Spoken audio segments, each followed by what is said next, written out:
I still have really good memory working together with Professor Chao and traveling together around the world.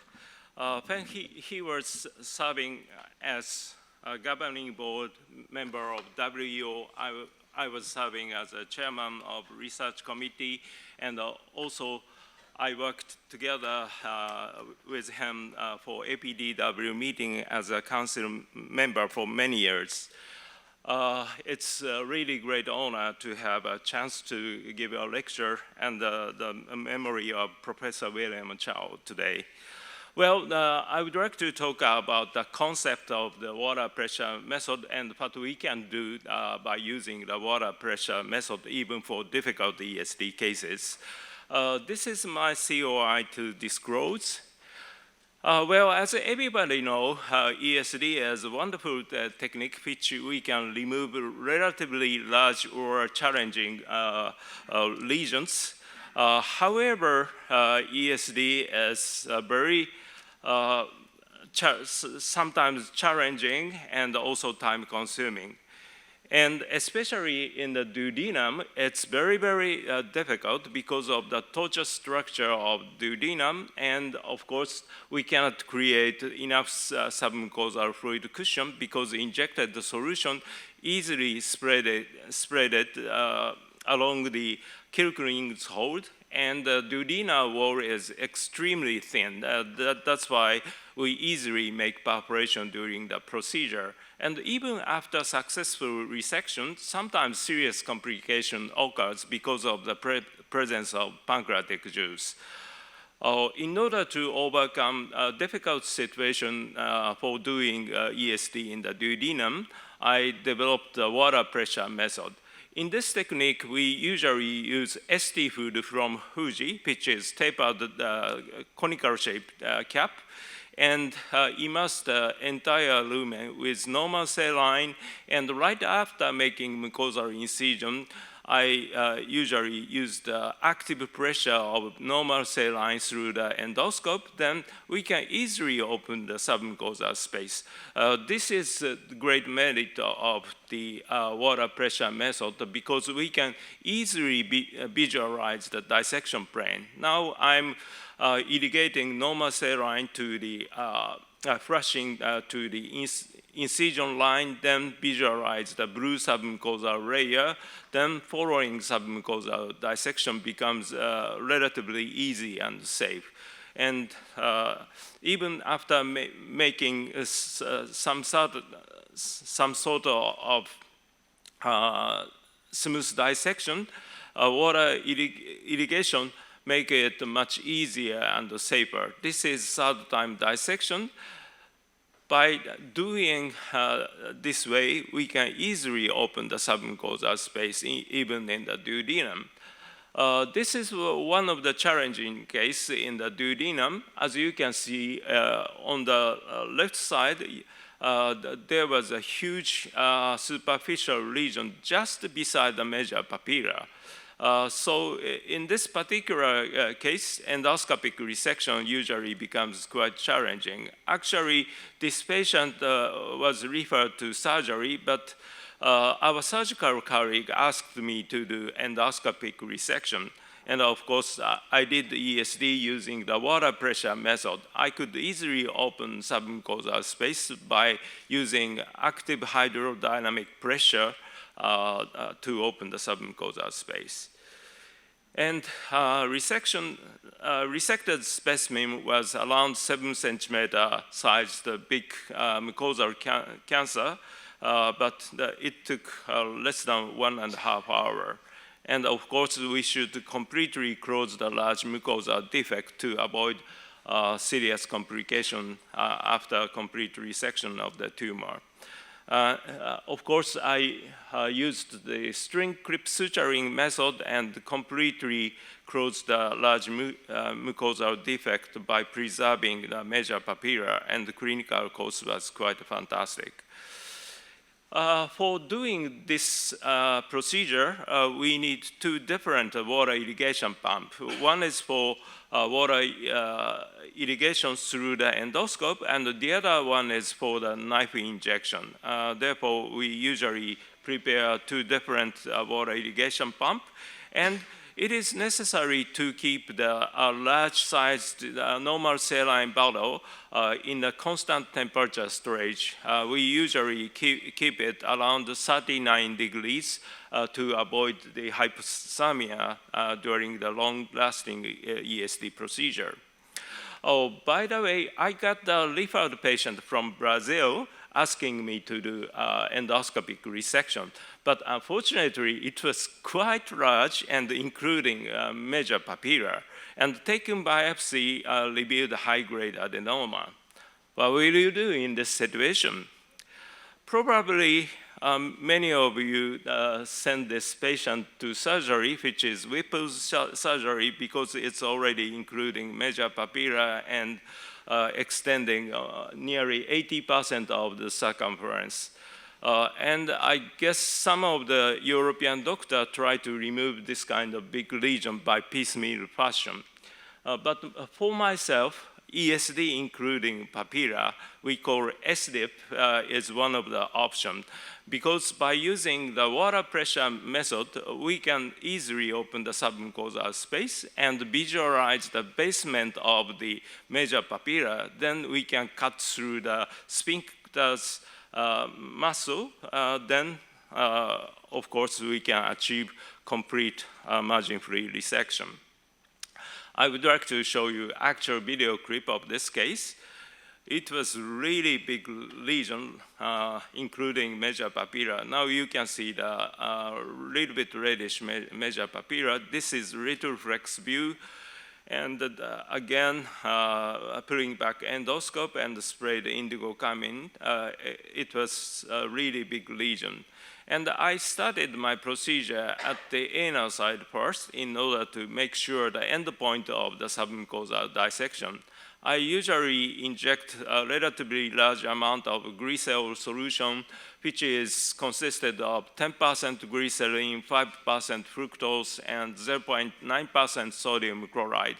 It stays a little bit longer than normal saline and helps us to conduct smooth mucosal incision. And right after making mucosal incision, I used active hydrodynamic pressure of the normal saline and opened the submucosal space. Then I could conduct smooth submucosal dissection even in this difficult situation. Now we can see the bluish colored submucosal layer stained by indigo carmine, and this is the origin of the major papilla. So I tackled directly to this area using precise sect. Now I'm cutting all these muscle, and you can see the opening of the bile duct. Then catch the edge of the bile duct and detach the entire lesion from the duodenal wall. After detaching the major papilla, it becomes quite an easy situation and continue the submucosal dissection until the end. And this is the final touch to give, and the entire lesion was completely removed in an unbroken fashion. Now you can see the really big mucosal defect, and you can see the opening of the major papilla.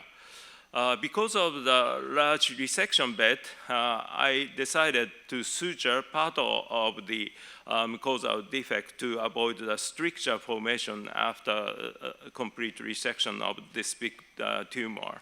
And of course, we cannot suture at the major papilla site. Therefore, after suturing half of the large mucosal defect, I asked Dr. Iwasaki, who is sitting here today, to cannulate transnasal drainage tube to pancreatic duct and bile duct. And this was the actual procedure when he was introducing the transnasal drainage tube to pancreatic duct and bile duct. And it went very smoothly, although it was technically very much challenging.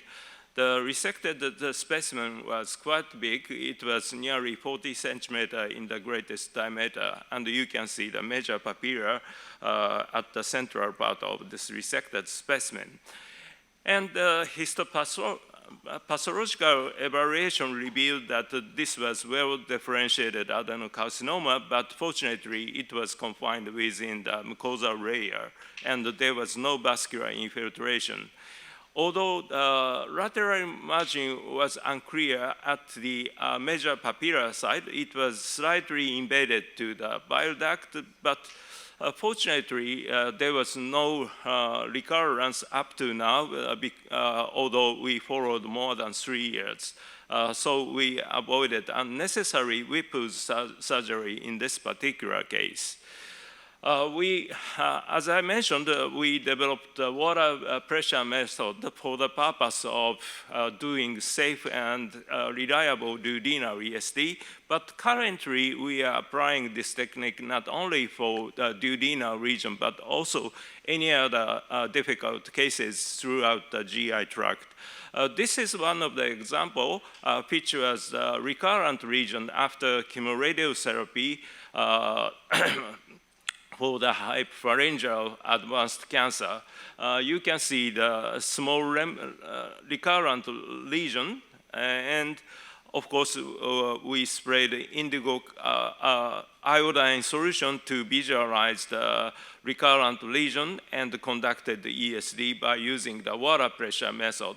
Maneuverability was poor and there was severe fibrosis, but we could open the submucosal space by using active pressure of the normal cell line. This is one of the greatest merit of this technique. And this is another example. This is a kind of semi-pedunculated lesion located at the sigmoid column. And you can see the muscle traction sign, and it suggested the deeply invasive cancer. Therefore, this patient was scheduled for surgery, but unfortunately, taken biopsy just revealed high-grade adenoma suspicious of carcinoma, but it was not definite proof of carcinoma. That's why this patient refused the surgery, and my surgical colleague asked me to do endoscopic resection to get the final histopathological evaluation. Therefore, we decided to do ESD by using the water pressure method. And unfortunately, lumen was completely occupied, but by using ST food, I could approach to backside of the big lesion. And as you can see now, there was a remarkable non-lifting sign. Even in this situation, I could easily open the submucosal space. Now I'm opening the submucosal layer by using the water pressure method and dissected the surrounding tissue and exposed the muscle-tracted area and directly cut the muscle layer under direct vision.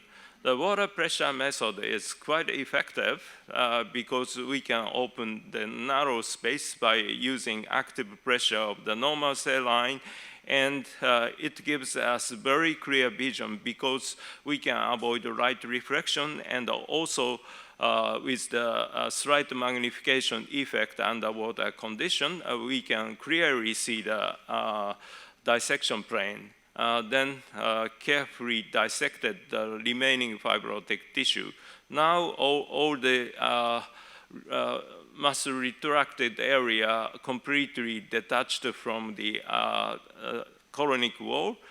Then we approached to the remaining surrounding mucosa, conducted mucosal incision, and quickly continued the submucosal dissection for the rest of the submucosal layer. Initially, it looks very much challenging, but final result was quite good, and this region was also completely resected, and there was no serious bleeding, no perforation at all. And the final histology was really invasive cancer with lymph vascular infiltration. Therefore, this patient finally agreed to undergo surgery. Well, major benefit is the ability to open the submucosal space with active hydrodynamic pressure of normal cell line. At the same time, this technique is very easy, low cost. We don't need any specific device other than ST food, and we can conduct safe procedure with low luminal pressure. And as I mentioned, we can get really clear vision because we can avoid light reflection and we can utilize slight magnification effect within the underwater condition. But sometimes we encounter difficult situation if we cut the sick blood vessel within underwater condition. It becomes a really annoying situation, and also many bubbles usually coming into the ST food. That's an annoying situation. Therefore, my young colleague, who is a very skilled technician, Mr. Sasaki, developed bubble-free underwater ESD. In this technique, we usually use air-based EIP2. By using EIP2, we can give automatic synchronized water irrigation when we press the foot pedal of electric current. Then we can easily flush away the bubble from the cap. I would like to show you actual video clip of my technique. This was a very large duodenal region located at the first part of the duodenum, and there was lots of Brunner's gland within the submucosal layer. Therefore, I carefully dissected below the Brunner's gland. And you can see all the bubbles easily flushed away by automated synchronized water irrigation from the EIP2. And by using this technique, usually dissection bed is quite clean. There was no muscle injury at all. There was no excess of thermal damage. This technique is also available much more challenging situation. This FAP patient underwent surgery and got a total corectomy with ileal pouch. Unfortunately, this patient developed another laterally spreading tumor exactly on the anastomosis side. It was really challenging situation because below the lesion there was multiple surgical stapler existed. But even that kind of challenging situation, we could open the submucosal space by using the water pressure method. Then I removed the surgical staples one by one, and finally I completely resected the target lesion. Although some of the lateral part becomes unclear because of the slight thermal damage, but there was no recurrence up to now. Well, by using water pressure method, we can accelerate the procedure time, accelerate the dissection time. There were multiple published data regarding the water pressure method, and the majority of them proved the efficacy of the water pressure method comparing with the conventional ESD technique. We can achieve much faster complete resection by using the water pressure method. Well, this is my conclusion. Water pressure method is very simple and easy technique, even though it is a little bit tricky with lots of bubbles, but by just flushing away bubbles from the cap, we can get really nice vision throughout the procedure. And it is very effective even for very much challenging situation, which I already showed you today. And a water pressure method can accelerate the ESD procedure throughout the GI tract. Thank you very much for your kind attention.